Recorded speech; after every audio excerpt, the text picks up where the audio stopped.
I actually love seeing people progress and become better. So that's what my passion is.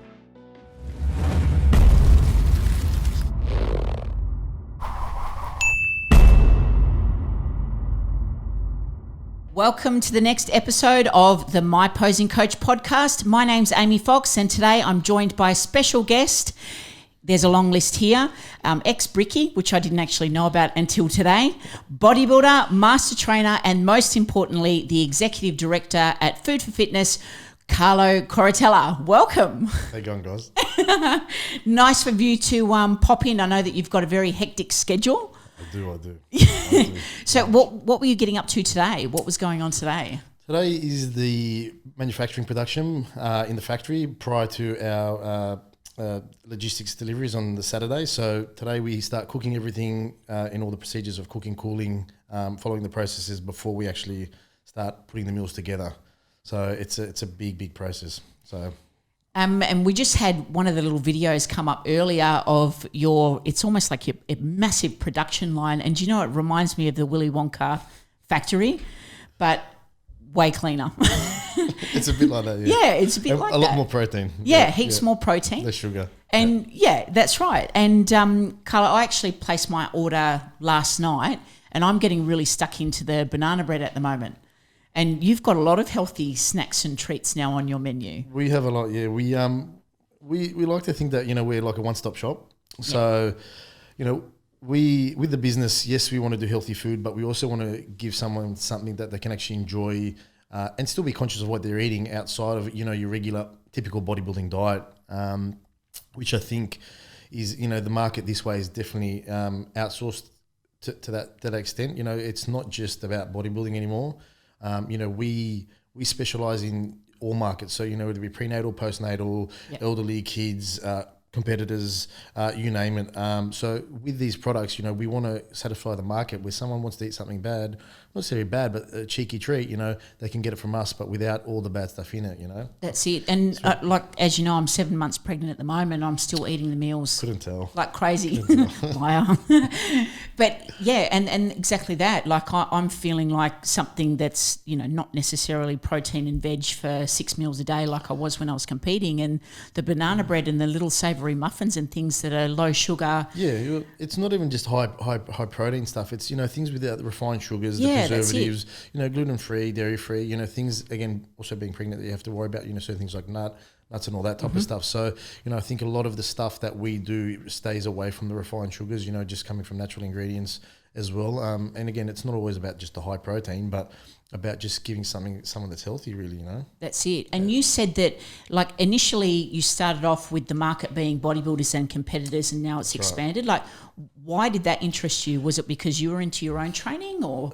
Well, it started when I was PTing at Bondi Junction. I was there for about 10 or 12 years as a trainer and had a really, really good PT business there. Because you were at Fitness First. Yeah. For about 10, 12 years. And geez, I think I was doing close to 60 to 70 hours of PT a week.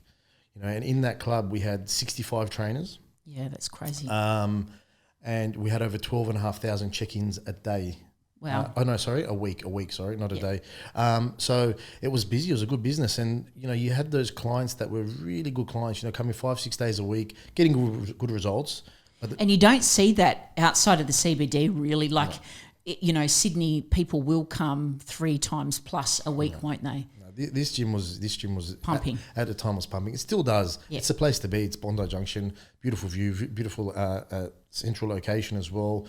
Convenient, inside the Westfield. Times have changed now, obviously, with the market, PT market. But back then, as you said, you had clients that were coming to you 5 or 6 days a week, really putting investment into you. And at that time, I was really into my fitness and my bodybuilding and all that. And seeing them not get their results purely because of their diet, it was more like, all right, guys, well, how about this? I'll buy the groceries, you pay me for groceries, and I'll cook for you. While I'm cooking for me, I'll do it for you. It's real simple. Yeah. And you're talking about someone that's investing a lot of money into you, So I said, and it just started like that. And really? Yeah, basically. And it was really simple. And, eventually his brother said, Carlo, can you do it for me? Sure, mate, no worries. And then eventually his mate, so you're doing 50 meals, 100 meals, 120 meals a week from your, 1-bedroom apartment, couple of George Foreman grills. Yeah, you told me that. How many rice cookers did you have going at once? Started with one, and then eventually had about 4 or 5 rice cookers, 6 George Foremans, and then that upgraded to barbecues. Did it? Yeah, barbecues. It was The fun. neighbours must have thought you were nuts. No, well, we're on the top level, so we're in the top level. So there was no one else on that level, so we got away with it. Yeah. And mind you, this was 6 stories up, and there was no lifts, so I had everything down in the garage, meaning all the fridges. So it was a lot of running up and down. And I would PT from just say 6 till 8 at night, drive home 9 o'clock, start cooking.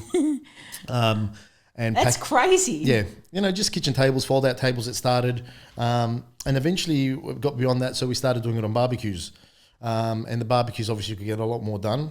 And then we realized, this is all right. This is not too bad. No, this is you ended up eventually from that you'd end up charging $10 a meal for his a client. You didn't even know what you're doing. You're just doing it, right? Yeah. And you thought, this is paying for my rent. So. It started to get into that, and it wasn't even really about that to start with, but it was like... You're just sick of people not seeing results. Yeah, 100%. And you knew it was the diet because you can see, obviously, training 6 times a week, you should be seeing results. And if 100%. you're not, well... 100%. And, I come from a family of restaurateurs, so we had restaurants all our life. So seeing people in the gym that would come to you after eating, we'll go, mate, that was awesome.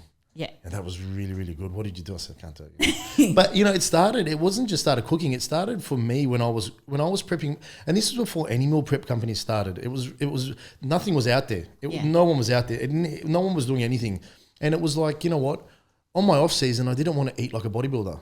So I thought, how can I make my food taste good without the necessary calories? Without blowing out, yeah. So you'd spend hours. I'd literally spend hours in Woolies downstairs at Bondi, looking at all the different tomato sauces, all the different taco sauces, all the different anything pre-made sauces or things that you could utilize, looking at the calories, the sugars, the content, and going, you know what, this one's got 50 calories, this and that.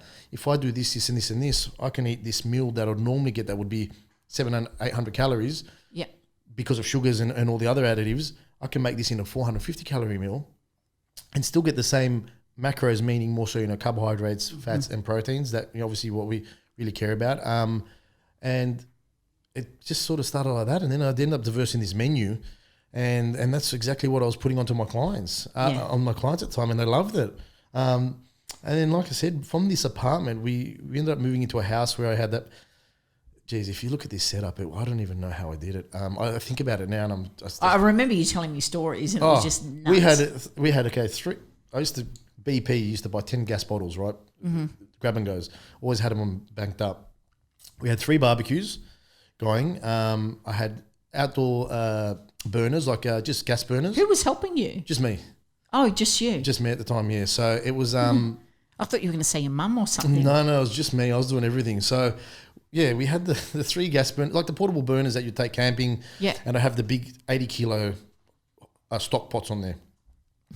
And this was all outside. All outside. Out in the elements. Out of the elements, completely out of regulations. And what you learn now, it's completely out of regulations, geez. And in saying that, this is what a lot of people are still doing. Yeah. And which is fine, you got to start. Because a lot of the trainers cook for their clients. Not to that extent. Like, I don't know any of them that are going out buying 5 billion barbecues just to cook for their clients, but they're doing little bits of they're all doing it. Everyone's doing it, and I understand where people where they're starting. Yep. But as you get to the point where we are now, and you look at all the regulations and certifications that you need, you're just like, wow. Yeah, did that shock you when you started looking into it? Yeah, but how you learn. Strict they are? You learn, and you learn all this stuff. And obviously you employ people for that as well. Now you need to. Now you have to have full-time QAs, QCs on board, operations managers, food handlers and all that type of stuff. And again, I think a lot of what people don't understand is, and a lot of companies that sort of back down and get out of it, is they get to that point where they're like, you know what? Then once you take that next step, there's a big difference between doing 500 meals and doing 2,000 meals. Big difference, right? Yep. Different machinery, different equipment. It's a really different operation. And, from doing that outside, at this house we had in Peakhurst, I had all these secondhand fridges and freezers that I bought from Gumtree. Yeah. And it was, the fridges were outside in a in a garage, but it wasn't covered garage. It just had an awning, right? So when it rained, it flooded. Yeah. So I had all these fridges and freezers on top of these pallets, and all the electrical stuff was hanging by a fishing line. Yeah. Yeah. Have you got photos of this? This is brilliant. I wish I did. I wish I did. And it was literally, don't know how I didn't kill myself or didn't literally electrocute myself, but it was literally, you know, round hell or shine, you were getting this done. Yeah. You know, just a standard kitchen sink, had all the fold out tables in the house. I do have photos of this actually on our old social media stuff. Yeah. And they pop up, you know, occasionally. And this was about 4 years ago only, you know, 4.5 years ago, not even. And then eventually, you know, it got to the point where I was delivering in a Honda Jazz. I had a Honda Jazz that I bought, which was awesome. The Food for Fitness van.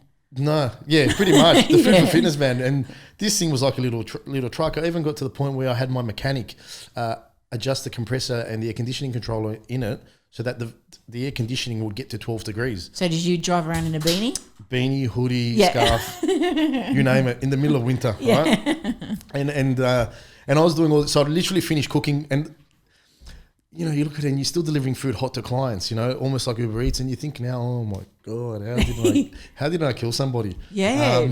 It was just, but you know, thank God. Must have been so stressful. It was really, enjoying it. No, it was really a tough time. It Yeah. was really, really a tough time, but it gets to a point where I had got myself in so far where you didn't want to disappoint people. Yeah. People were relying on you, you know, and you're doing nearly 12, 13 hours, 14 hours of PT, going home doing this. And then on the weekends, no weekends off. No. Saturdays I would start prepping. Sundays I would cook and pack.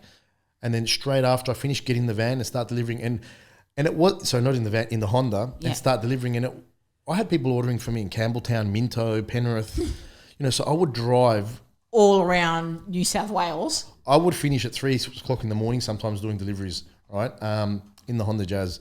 And this thing, and there's photos on our social media actually, where this thing where I was picking up stock, and this thing was like ass to grass. It was just, you know, I don't know how this thing. No suspension anymore. Nothing. And I, like I said, this thing was great. And then eventually I started hiring a van, refrigerated vehicle, which you could plug in and use as a cool room. Yeah. And that was actually a big relief because, again, you started learning about temperature and things like that. And, you know, you really started to take sort of things a little bit more careful.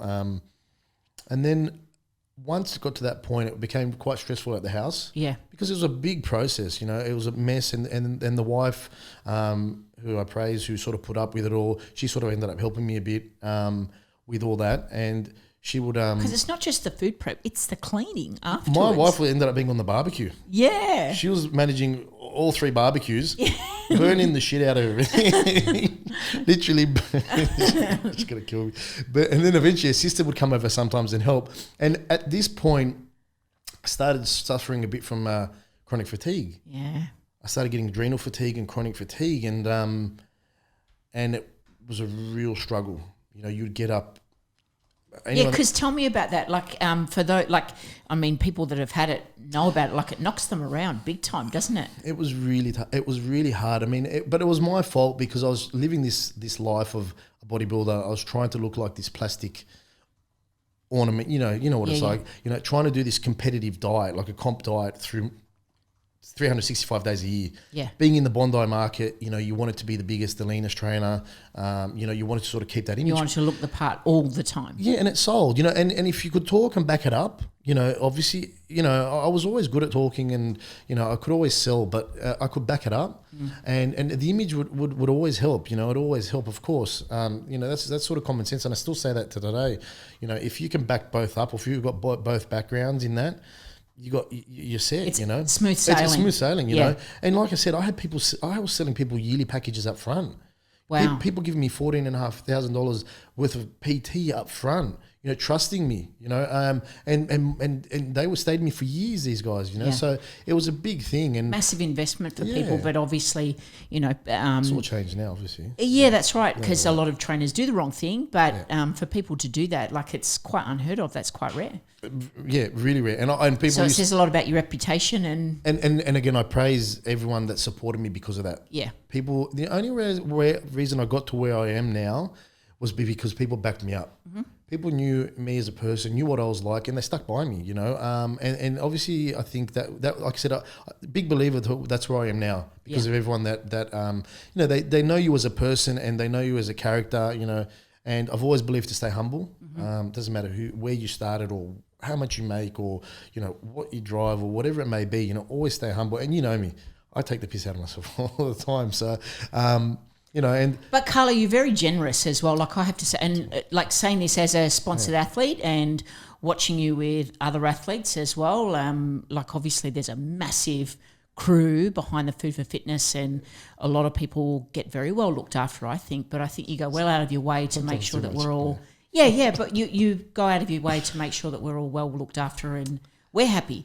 So and it's nice. It's good. You know, you take care of me. You know, I think, you know, it has to work both ways. You know what I mean? And sometimes I think, like I said, sometimes I feel maybe I am too generous and people do take advantage of it. But, you know, it's, you know, I think what goes around comes around, you know? Yes. You know, and, you know, going back to the sort of chronic fatigue thing, you know, it got to that point where we were, you know, I was struggling to get up on a Sunday, you know, to start cooking or start prepping. And my wife... Were you struggling to wake up, like, or you just feeling heaviness? Like, what were the symptoms? Well, with the PT, it was like you'd go to bed at 7 o'clock, sleep 10 hours, 12 hours, get up like you hadn't slept. Yeah. Get to work to PT, come, just say you'd start at 6 or 7 o'clock in the morning, come 11 o'clock, just couldn't keep yourself awake. Wiped out. Just couldn't keep yourself awake. You get to the point where you're talking to clients and you start slurring, eyes rolling back of your head, really, really hard, really hard. And I nearly gave up at that point. Yeah. You know, and it was the wife that kicked me in the ass and said, you know what, just get up, you know, really stuck by me in that regard. Because there was a point where I nearly just threw it out. I thought, you know, it's not worth it. But I saw what was possible. In terms of your health, like it wasn't worth that sacrifice? Yeah, like, I mean, it was hard work doing the food. Like, it wasn't easy. It really wasn't. People think it's not. You're just cooking some meals, but it's fine when you're cooking 50 meals or 100 meals, or that's easy. Yeah. But when you get to beyond that point and you're doing it on your own, or you're doing it from your house, there's a lot involved. You don't have the facilities or the setup or the infrastructure to make things easy. Support you. Yeah, everything's, you know, double handling. You know, you try weighing, you know, 1,000 meals in the space, you know, and making them accurate yourself. You know what I mean? So yeah, it was tough. It was really tough. And then it got to the point where, you know, we're doing it at home and it was really too much. And that's when I started hiring a little kitchen. Yeah. In Alexandra. Yeah. You know, no kitchen, no different, smaller than this room. Oh, about the size of this room with a cool room in it. And the ladies that I was hiring this kitchen from 2-3 days a week they were doing baby food, actually. Oh, right. And I learned a lot from them because they all HACCP accredited, and you start learning a lot about infrastructure and regulations and things like that, you know. And I learned a lot from them, and I started implementing that stuff and started doing a lot more reading. And then eventually from that point, I was hiring someone one day a week to help me because it was just too much. You know, because I was doing about maybe 1,200 or 1,000. No, 1,200 or about 15. So did you start with another chef or someone that was helping you with deliveries? No, just someone to help me pack the food. Pack the food, help me clean up. You know, because you're doing everything yourself. Yeah. Cooking, cleaning, packing, delivering, and it's just an endless cycle. You know, and then organising the stock, collecting the stock. Because back then, you know, when you're ordering 20 or 30 or 100 kilos of chicken, people don't deliver. You know what I mean? Yeah. So I was picking everything up myself, and because of the time frame, it was just too short for people to deliver, you know. And that wasn't even the hardest part. The hardest part was actually getting the orders in. That was the most, actually, I'd say one of the most stressful parts. It was all done by SMS. Oh my.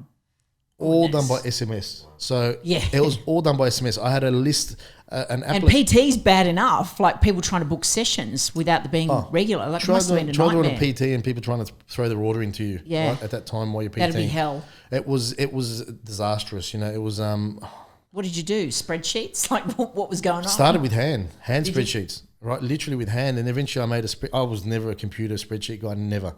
And eventually I had this. It was. The website used to be, you couldn't order on the website that I used to have. Yeah. It was just this website to view the menu and view what we did. No ordering. And then they text you and tell you what they want. Yeah, contact me via text, call me up, and it was all done like that. So, and all set packages and no selection. It was a set menu every week. and that's what you got. And I would rotate between it, come up with new menu items. And the SMS was nuts. You know, I had an application that I used to use that you would send 300 messages out at once.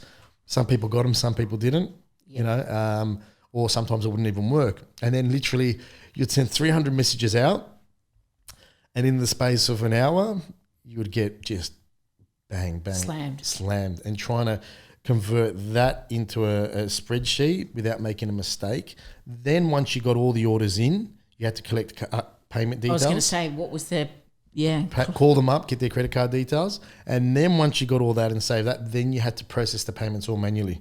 Yeah. Entering the card, expiry, CVC, name, delivery address. And then getting the delivery details. And then that was all done manually. So I used to sit there, I don't know, maybe spend 6-7 hours working out the route, best possible logistics route via Google Maps. So entering each address on its own, sectioning them into areas, and then working out to make it as feasible as possible for myself. And then eventually I had another driver where I had bought a van by that time, which was the first investment I really made. And then eventually bought a second-hand van as well, and I had another driver helping me, the same guy that was helping me in the kitchen, helping me with the deliveries because, when I used to start delivering on Sundays, I used to get to the kitchen at 2:30 a.m., load the van, and I used to get back at 1 a.m. in the morning. So unbelievable. I used to do 1,300 kilometres in a day. Wow. Delivering. And it was... But it was obviously worth it. It was, but of course it was, because you think, you know, how do you say you might drive from Palm Beach to Penrith in one run, but, you know, do you say no to that guy in Penrith? Well, yes. Well, most people would have. But eventually that one person would turn into 3 people, 4 people, 5 people, and it just started like that. And eventually I went into the process of building a website, which was a year process. Actually, no. First company stooged me over. Took the money and sort of ran. Yeah. Didn't deliver. Didn't deliver at all. You know, and I had super stressful. You make a lot of mistakes, and I did it all myself, and it was a lot for one person. And you know, thinking about it now, just really. Does it blow your mind? Like it blows your mind, but thinking about it stresses me out even now. Thinking about, and I don't stress, but thinking about back then was really. You know, it really was tough, you know, and it definitely blows my mind. And sometimes I step back and I look and I go, Jesus, you know, no experience in this at all. I mean, experience with the food. I understand food and I understand health and I understand, you know, the body, and I understand what's good for the body and I understand, you know, what macros and macronutrients are and what we need to do, basic consumption of calories and adapting that to people. But I had no idea how to set the infrastructure up. That's easy to do. Yeah. It's the infrastructure behind it that's the hardest part. You know, and there was no professional help from anybody. It was just learn as you go, like you said. You taught yourself. Learn as I went, and I thought, you know what, if this can work, this can work, this can work. You know, and eventually, you know, it did. You know, so yeah. But you were talking before, like you've had a lot of different jobs in the past, obviously, and obviously the work ethic has always been there. You said that you used to work at Woolies. You've been a retailer at Taro Cash. Like I was a cunt at all of them. Woolies, you know, Woolies. I had. So what were you doing at Woolies? Just groceries, filling and packing. Yeah. So I'd finish school. Go to Woolies by 5, do the night shift. Yeah. And the beauty about that was, and maybe I shouldn't be saying this, but I started training at that time. I didn't have money to buy food. No, who does? No, so we used to have a little agreement with all the people at the chicken department, the seafood department. You know, you get me a packet of chips, and I'll give you a chicken roll or something like that. Right, and you know, and that was making the deals. Yeah, and I was, and you know, and my boss used to say to me, you know, I need you to do this aisle, drop and fill by the time you finish it. And I still think, geez, you know, wow, it's gonna, you know, that's a lot. And there was no way he thought that I was going to be out. He just said it because he could. He wanted to keep me busy. Yeah. But I got it done. Yeah. And he's thinking, who is this maniac kid? And he loved me, and I was always good, and people always, you know, and it always stuck by me like that, and you know, and then from that I went to a Bricky. Before that I was building gyms. Yes, after that's right. I was going to touch on that. When I left school, I started building gyms. Yeah. So that's when I started building gyms. So a company called Exercise Australia, and it's funny because now, you know, everything's so softened up. Back then, we used to have our boss used to send us out with maybe 30 treadmills in a high ace and a trailer in the back and two of you, right? And it was like, how am I going to get this 230 kilo treadmill up? Figure it out, boys. It's not pick it up and deliver it there. It's pick it up, okay. And these were, talking about houses in Vaucluse, Coogee, Bondi Junction, Palm Beach. Upstairs and... Just get it up there. Yeah. And don't damage anything when you're doing it. Yeah. Right. So, and we used to manage it, and and I think back, how the hell did I used to do that? How did you not break your back? Well, I did, Yeah.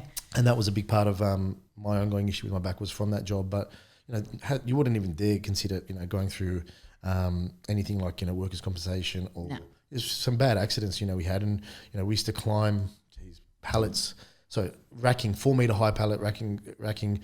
No forklift and swing 130 kilo treadmills off it, holding it by the braces, because the warehouse was too full to get the forklift in. Yeah. So and you did stupid stuff, but you did what you did. You you just had to get the job done. You didn't even think about it, But I still wouldn't take it away, Yeah. I think it's a big part of what built you as today, And then after that, it was Bricky, Jeff from Gold's Gym. North Sydney. Yeah, North Sydney. Yeah, North Sydney. He used to do building in brick, and he got me working doing that, and that was tough work as well. Really tough work, And again, because your boss used to know you were good at a product, good at what you did, he used to bring 2 people less. So because so you're doing the work of 3 men, and it was like that. It was just like that, and you never said no. You just did it, And then eventually I got fed up with that, and I said, you know what. Lived in the Northern Beaches at the time. Went and got a job at GNC in Ringa Mall, and again, I could always sell. Like I was always good. I can talk. I can talk, and I remember I got all these awards because I was there for 3 months and I had sold more than the store manager did in the year. And, it's all about learning the product as well. And a big part of the knowledge was like that. And I loved it because I was into my bodybuilding. I was going to say, that's kind of your passion as well, right? Yeah, and these are the days when nitric oxide was like the thing. Arginine had just come out in the market. Yeah. And the stronger the better. Hydrolyzed protein had just sort of become the big thing, muscle, what was it?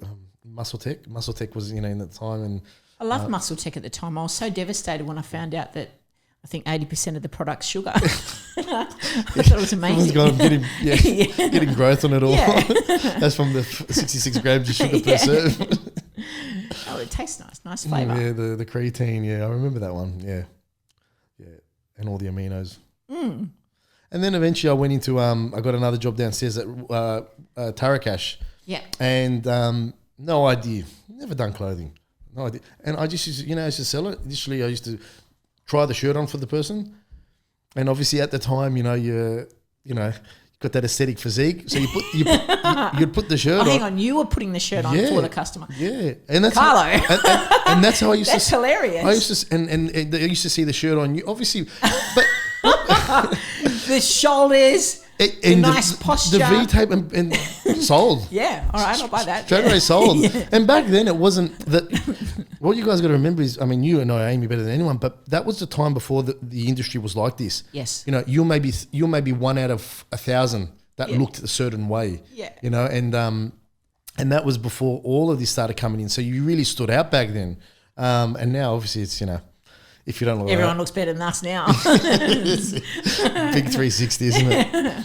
And then and then that's when I thought at the time, I was always good at it, and I was with a girl at the time, and she thought, what, really good for you to go into PT. I think you'd be really good at it. And I thought, what, you're right. So I did the course, and it just sort of went from there. Yeah. Yeah. Grew from there.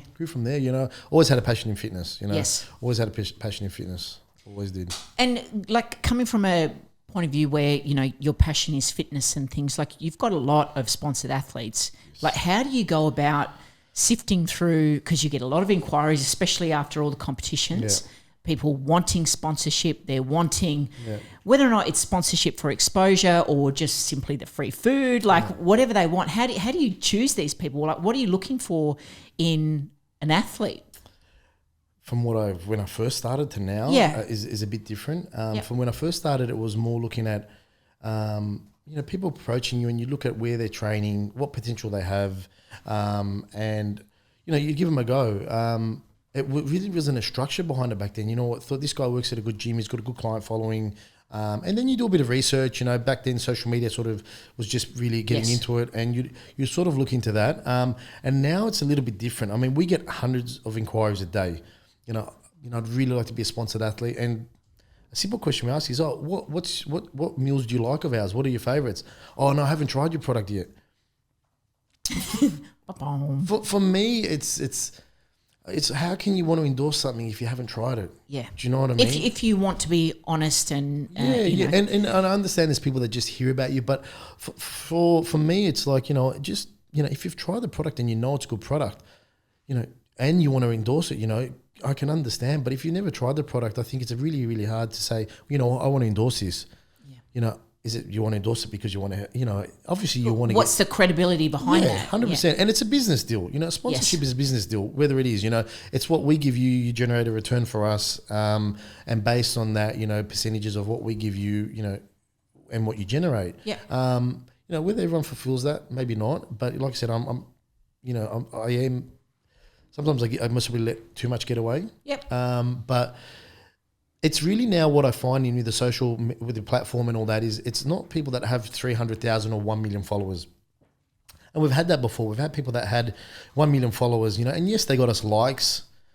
But to be honest, I couldn't give a shit if you get me 1,000 likes. It's not converting to a sale. If it doesn't convert to a sale, it does no good for me. So, what we find is people with a smaller following, 2,000 to 5,000 to 10,000, but also have a really good social interaction with people, that actually, out of 500 people on their social media, they might see 300 people a week, and that's where the big sale comes. They might see him. Harry, you were talking about this earlier. Yeah. Like, what are they called? Micro-influencers.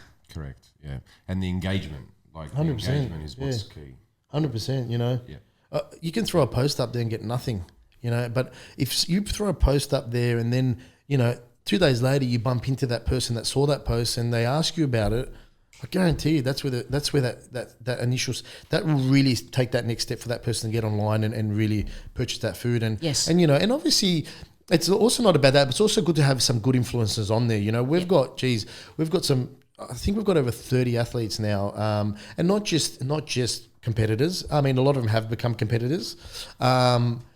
But we've got some really good pro athletes, a lot of pro athletes, people like yourself, obviously Justin, Sam Pierce, Aaron Pilates, and there's a lot more. Sinead, there's a lot of the girls, yeah. And nothing, you don't have to be a pro at all. Yep. You know what I mean? What I find is, and what I look for is someone that has a really good community, that has, maybe working at a real tight-knit gym, that they might generate 15 or 20 sales from that, and has a good social following as well as client base. I think that is really key. Because you've recently taken on one of my clients, actually, Maria. See, Maria, like I said, we like to think about outside the box, and this is where we really want to try target. Like I said, we don't just do athletes. Our client base is, you name it, kids, I said pregnant, prenatal, postnatal, elderly, or just a general corporate that, wants to eat something. They just don't have time. Yeah. And again, we'll get into that, but that's with our food, sort of what we do, it's not your typical bodybuilder food, or I don't want to say bodybuilder, but, it's not your typical, meal prep food that you see out there. But it not being your typical food, and I will say this, your meat, I don't know what you do with it, Carlo, but your meat lasts a long time. It's all about the procedure and the production line. Yeah, so tell us a little bit about, like, what do you do different, if you can, if it's not like KFC secrets? It's not that it's different. It's like I said, the larger you get and the more manufacturing equipment you have, things become easier. And the key with meal prep, or what we do, is temperature. Right. Temperature control. So from how your product is delivered from the supplier So you get your product delivered from the supplier. You check before when it gets off the truck what temperature that sits at. If it doesn't sit at what it should be sitting at, you send it back. Yes. Right, because already then, The potential of spoil is it's far greater? Or? it's all about temperature is what keeps the shelf life. Yep. Okay, so you get that, then you do that, and you store that in your cool rooms. Before you cook, you check temperature. So the temperature, is that different for different meals as well? Like, do you? It's more the raw ingredient, like the proteins, the vegetables, the rices, all things like that need to sit within regulations. And so it's all about temperature. So within the factory, everything that we have sits within a range. So there's only maybe a section of our factory where it's not controlled. Yes. With refrigeration. So it's trying to keep that consistency. If you can keep something sitting at 2 degrees or 4 degrees, the whole period, you have no problem, getting the shelf life out of it. And obviously not just that, but it's all about how you cook it. So from being raw to how you cook it, then how you store it, how you chill blast it. It's all about. What's chill blasting? Okay, so you got your chicken, right? Yep. Or your sauces, for example, right? You cook your sauces, just say at 85 degrees or whatever it is, at 85 degrees. From 85 degrees, you bag fill, so what you call hot fill. Yep. Seal the bag instantly, straight. So that point, there should be no live active bacteria or no, and that's just been cooked. And this is where the shelf life gets disposed is the shelf life is bacteria in product, and it's not because of what you do; it's just where it lies. It's always everywhere, Yes. So you hot fill in the bags directly into the chill blasters, and the chill blaster is just say for us a cool room that brings a temperature just say from 100 degrees or 85 degrees down to 3 degrees in the space of 15 or 20 or 30 minutes. Yes. Right? Yeah. And by that point, any type of bacteria that doesn't have any chance to grow or start reproducing, all right? Yep. And for that point, once you... And the slower that process is, the more likely the bacteria 100%. There's always flourishes. There's always that, yeah. 100%. It's like anything. So that's the real tricky part, and getting that right is where you get that. And then obviously once you cook all the product, you need to chill it. Can I just say, and this is because my dad listens, don't take the chicken out of the freezer and leave it in the fucking sink for 6 hours. Dad. The funny thing is that or sometimes he fills the sink with hot water and then he puts it in there. None of us eat it. It's the worst thing you can do, but you know what? People have been doing it for years. But the difference is if you make yourself sick, you make yourself sick. Difference is if we get 10,000 meals out there, then that's different. That becomes a different story. My dad's like, oh, it's fine. It's fine. It's not fine. That's the old wogway. Yeah. So, it's all fine. No, it's definitely not fine. It's definitely not fine. And then obviously, and then we've got our packaging that we call MAP, which is modified atmosphere packaging, where machine, once it gets sealed, it goes into a chamber sucks all the oxygen out and puts what we call a nitrogen flush, which is CO2, which is a non-preservative. It's just a natural occurring element in the air. But with CO2, like you said, you can't survive in CO2. Neither can foreign bodies. So it sucks all the air out, and that gives you the shelf life. We give 7 to 10 days on our product. In our cool rooms, tested, we get 3 to 4 weeks. Yeah, okay. I remember you saying that, and I actually did test it out. And you know how, especially being pregnant as well, I know when something's off. Yep. Open it, it's fine. It's fine. And with the packaging we use, when things start fermenting, the packaging bubbles. That's it, yeah. So by that point, and like you said, funnily enough, it was the vegetables that seemed to spoil before the meats. The reason behind that is we try to serve the vegetables so that it still tastes crispy and nice. Yes. Right. So you can cook a vegetable till it's dead, right? Yeah. Really, and you get a lot longer. But then also with that, it's a really fine line. An overcooked vegetable can start becoming soggy, right? So we worked out with our shelf life, you get the 7 to 10 days quite easily, and still be able to have a crisp vegetable once you've reheated it. So that is a big process for us. It's really hard to get right because each vegetable is different as well. Yes. Yeah. Very different. What a lot of people don't realise is Food for Fitness, in comparison to other meal prep companies, actually let you order to the 5 gram mark, where a lot of them that I've found in the past have said you can order 100 grams or you can order 150 grams, whereas this is you can say I want really custom. 35 grams of rice and I want 85 grams of sweet potato, and it's very specific. So with the website, we've got our signature range, which is 250, 350, 450. Yep. You can't change any weights with that. It's set weight ratios, but you have the option of what size you want with those meals. Again, not everyone wants brown rice or basmati rice. People might want all vegetables.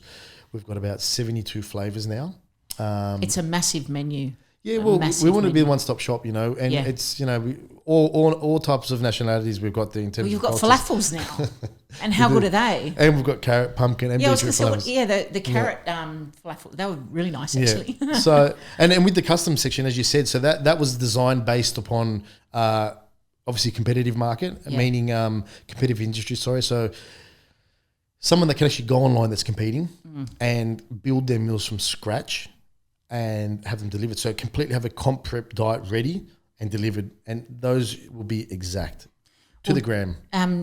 Justin won his pro card plus competed at the Arnold's on all the Food for Fitness meals today, and and Nick as well, Nick Jones, Aaron Pilates. Yeah, tell us about Aaron as well. Yeah, well, Aaron's he's very particular, as all you guys are, especially Justin.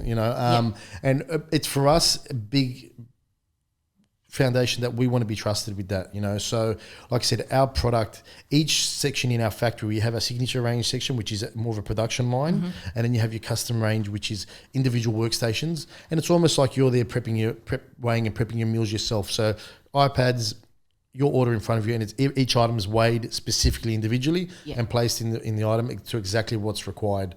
And it's all available online to the 5 gram increments, really. Yes. So you can choose proteins from the variety of proteins we have. You can choose 2 carbohydrates per meal, 4 vegetables per meal, and whatever sauce. You can even tell us how you want your steak cooked, how you want it cut, or any specific requirements. And it sort of started as the bodybuilding, the typical competitive type of process. But then what we found is people with real specific dietary requirements that really couldn't have anything, or with big allergens. Because with the customized section, there is nothing added to the product. Yeah. So it is what it is. It is what it is, yeah. There is no salt, no sodium, no pepper, unless it's mentioned as seasoned breast, then there is nothing added. Yeah. So it is what you're getting is what you're getting. Yeah. It's nothing, there's no compromise. And that's why, again, it's specific for people that are competing or people with specific allergens. So there's nothing to worry about, So, yeah. No, really, really good. And I don't know if we just mentioned this or if we were talking about it off air. Aaron actually prepped for the Olympia. He did. With the Food for Fitness He did, meals. yes. So he did. Aaron, like I said, prepping for something like that is a big trust there's factor. no room for error. No, but Absolutely. no room for error. I mean, but it speaks for itself. You look at him, top 10 now? Yes. Top 10 Olympia. But, not even just Aaron, Justin, Yeah. He said to me this was the best condition he's been. It was, by far, all that his last life. show. Yeah. And he did the whole prep. With the Food for Fitness. From till show day or even on show day. Yeah. And for me that is... Do you know we actually had a lot of people saying to us, is he really eating those meals? And I was like, he's really eating those meals. Because they didn't believe that you could get in such good condition for, pre-made delivered meals. And he's an asset to that, and that's why, and Justin, we love Justin, I'm not just saying that because you're, but no, I love you, and that was, and that's a real proud moment as a business owner. You know what? I back my product up 100%. Yeah. We've had people get online and saying your weights are wrong, and we get to the point where, okay, all our scales are calibrated. They're not $10, $15 scales, they're $1,200 scales. Everything before you start has to be calibrated, checked off. Okay, through, again, with all the regulations, that's part of it. So your scales before the boys, each boy in this room has their own scale that they're responsible for. Yeah. They need to calibrate it before they start, when they finish, and then every 3 hours between, right? And for that, if people say something's wrong, it's either really rarely have we made an error where there's been something wrong, but most of the cases their scales aren't calibrated. Yes. Or they're full of shit. It's just a cheap scale, yeah. Yeah. And, we document it. We've got video for it. We document it all so we know, and I back it up 100%. Carlo, I've been meaning to ask you this question. I hope it's okay, but in terms of another food company, and I will mention them because everyone knows them, Core Fitness Meals. and they've just recently been put through the ringer with, not meeting specific standards. When someone else in your industry is hit with something like that and it's proven that, they haven't necessarily done the right thing, does that hurt your business as well? Because are you thrown into the same pile? Not necessarily hurts. I mean, first of all, like I never wish anything like that to happen. It's a stressful thing to go through. It'd be horrible. But I think product speaks for itself, and our product really, I mean, I believe people see that we're not the cheapest out there. Yes. Okay. Yep. But people can understand why. Yep. You're getting gardenia chicken, you're getting Atlantic salmon, South Pacific barramundi, you're getting not off-cut. So the cuts of meat you're selecting are of a high quality. Yeah, you can go out there and you can shop around, Yeah. People go, and people do it all the time out there. And a lot of the market they do, they'll shop around and they go, this guy's getting rid of chicken for $3 a kilo this week or that. No way. We've got our set supplier. We use the same range that we always use, and we know we're guaranteed. And when you start playing with that, that's when you start running. And I'm not That saying risk. this is what happened, but you start playing that risk. Yeah. And this is what can happen, and there's people out there doing it, believe me. Because again, the market's it's big, but it's not that big. Our supplier might be supplying some of the other guys out there. Yes. And it's not throwing anyone under the bus, but I back it up because I say, I know what we use. You know what I mean, and I 100% back it up, and it speaks for itself. And I think that's the biggest difference we get. Is that when you're getting your steak, it's char grilled, grass fed rump steak. And it's a proper fillet of steak. Same with the chicken, and same with our salmon and our barramundi and our lamb junee, and all our product. It's really a premium product. And, as I said, we're not the cheapest, but you pay for what you get. Yes, yep. You really do. Like with most things. Yeah, and I think people got to really start checking labels as well. A big thing is in this market is, people really look at price, which is fine and I understand. But, when you start putting things like additives and flavour enhancers in a product, where do you start? Is it really that much cheaper, or it doesn't really, like if you're not paying for protein anymore, you're paying for it in no, and where does it overstep the emulsifier, boundary? What's classified as a healthy meal? Yeah. Our product is what we call 50-50. Well, it used to be 50-50 split, but now we incorporate the weights of our sauces in the meal. Okay. But our meals, just say you've got a 350 gram meal, 150 grams of that is weighted meat. Right, proteins, and the other 150 grams is the sides, and the 50 mils is the sauce, which is about 40 to 50% protein. And again, this is where the cost comes in with our product, with the product and meal prep in general.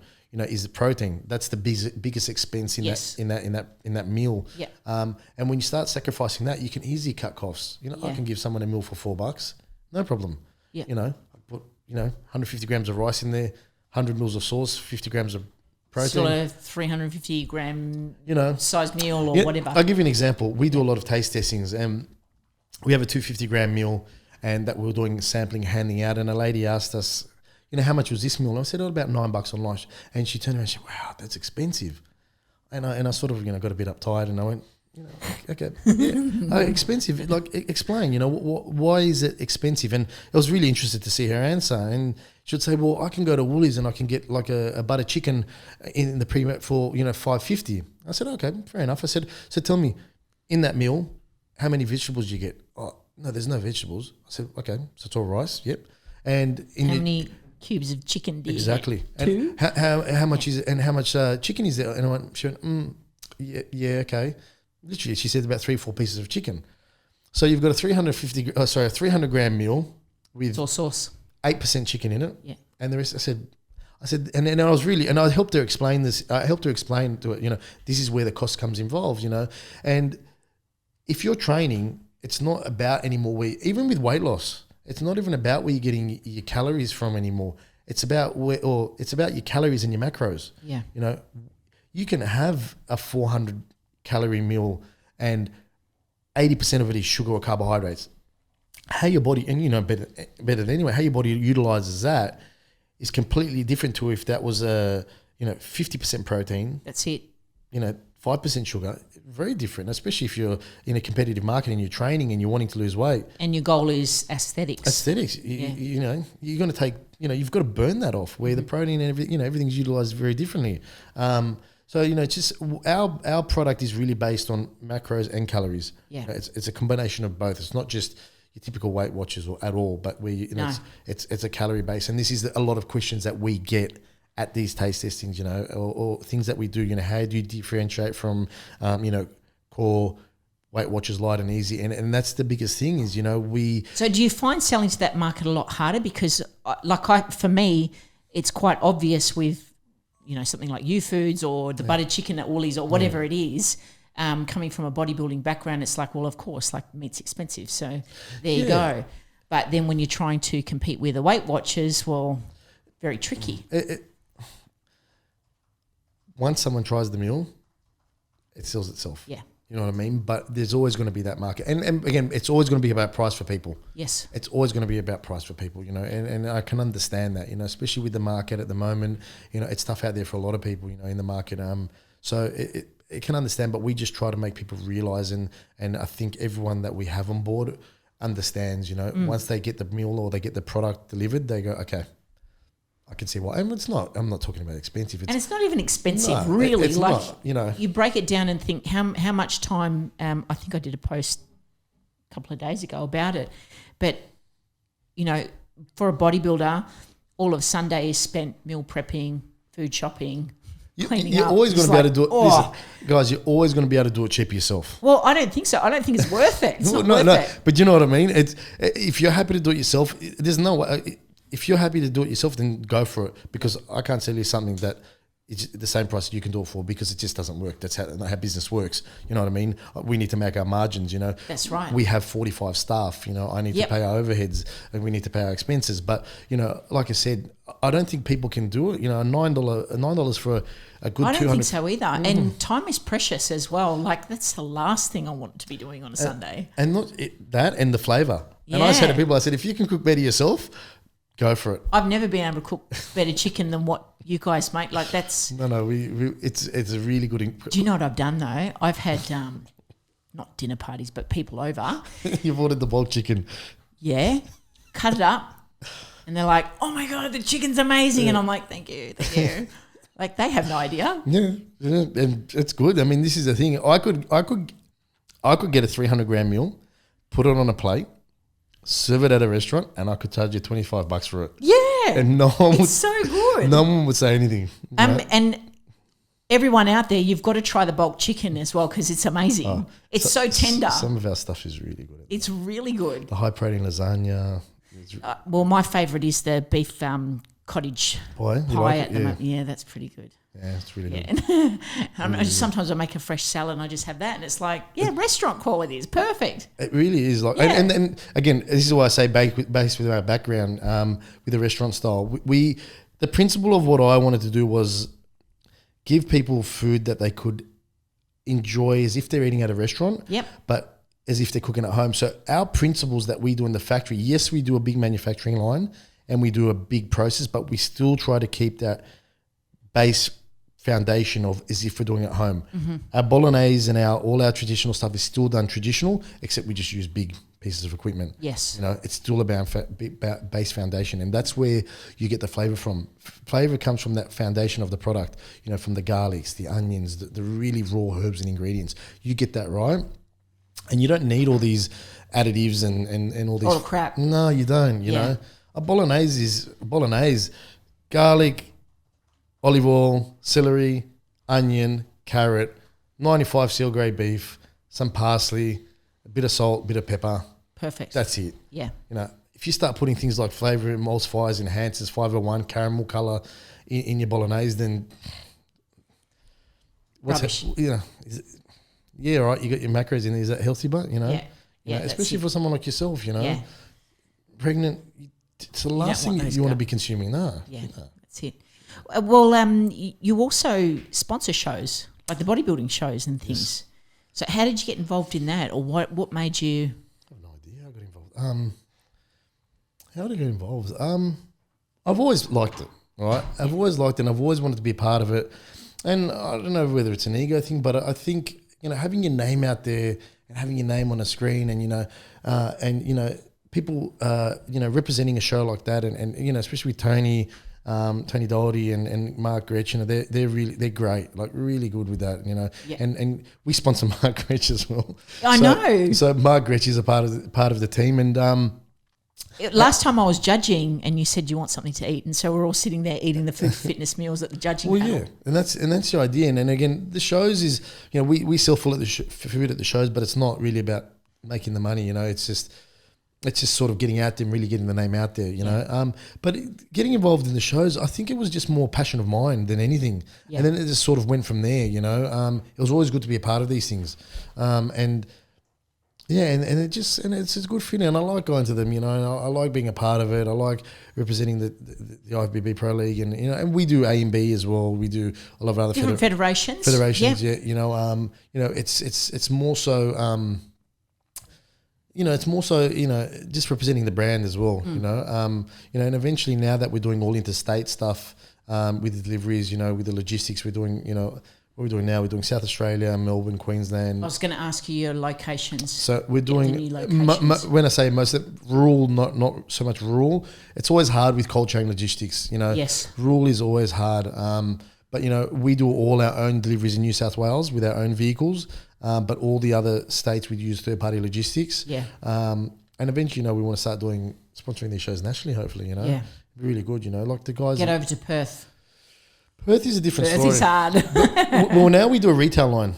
Yes. So we've got our fresh retail and our frozen retail. Yeah. So we don't... On the website is all fresh, but we do a frozen line now for retail. And again, it was sort of to compete... I don't like to say compete, but it was sort of to make our product more readily available to the market. Fresh is hard to deal with in a retail perspective because there's wastage. Yeah. People get scared of wastage. They don't want to lose profits. So the frozen line is based on that. And again, with, like you said, the core power foods and what happened with that, how did it affect us? It didn't affect us anyway in terms of people worrying about our product. If anything, it was more so that people that had core power foods fridges that were retailing started contacting us. Right. And going, you know what, because it's a big trust factor, you know, and it's really tough for someone like that to work with someone like that. And I said, I wouldn't wish it upon anyone. It's not a nice thing to go through at all. I can only imagine. So yeah, but that's how it's affected. We've got a lot of influx of people wanting to almost like new customers. Yeah, retail. Yeah. A lot of retailers that want our fridges in there and our product in there.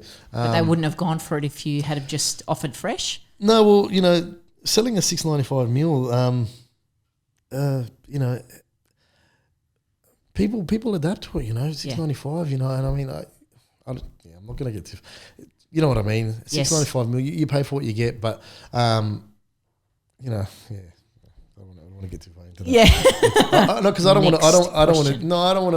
want to put anyone down. It's not about that, but you know, it's just helping people realize, like I said, understanding the product, and then that's how I sell. You know, the biggest thing now is people that are unsure. I invite them to our factory, right? Take them through our production on our biggest day, which is our Friday and Saturday's productions. They see how everything we do. That's all I have to do. Yeah. That's literally all I have to do, and it speaks for itself. You know. Because you've got everyone there trying to sell something, you know. Meal prep companies are popping up left, right and centre. They sure are. You know, it's just that when you get to a certain point and you have to be regulated, that's when sort of people start backing away. Yeah. You know, because like it's a lot involved. Yeah, it's a lot of money, a lot of time, and too much. A lot of headaches. Yep, absolutely.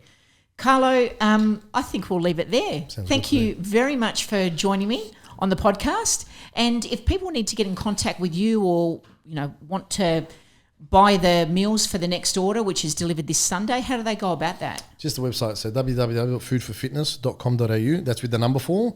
Yep. Okay, and just it's all online. We've got our live chat support there if you need help. So any questions you might have, go for gold. We can assist with basic inquiries in terms of, you know, assistance in where you need to head in, what you should be purchasing, depending on your goals. Yeah. But again, we're our online. Because you do have a live chat on your website now. They can help you with all that. Yeah, and they're pretty good like that. They're pretty good with that. Yeah. Any stuff, but the website is quite simple, really basic to use. Yeah, guys, enjoy. Yeah, thank you, Carlo. And what about your Instagram? What's my Instagram? Food for Fitness Meals. Food for Fitness Meals. Yeah, that's it. Food for Fitness Meals. That's it. That's it. Thank you very much. And remember, guys, the links will be up In the show notes for this particular show, and all the links to go to Carlo's stuff for the Food for Fitness will be on there as well. If you need to contact me, you can visit myposingcoach.com or my Instagram, which is myposingcoach. Thanks for listening. Bye. Thanks, guys. Bye-bye.